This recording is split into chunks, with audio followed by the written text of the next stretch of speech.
Третья дачная. Сегодняшняя метель 25 февраля. Идет снег.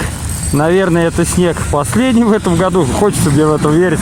Поэтому так говорю. Смотрите, трамваи ходят. Когда в Саратове такое было? В первую очередь они всегда встают. Ну вот остановка, транспорт. Может быть, из города еще люди не уехали. Может быть, не выезжали. Может, воды то, что нет сегодня у большинства жителей Ленинского района. Не знаю. В общем, короче, вот такой снег идет. Видите? Что-то где-то авария какая-то.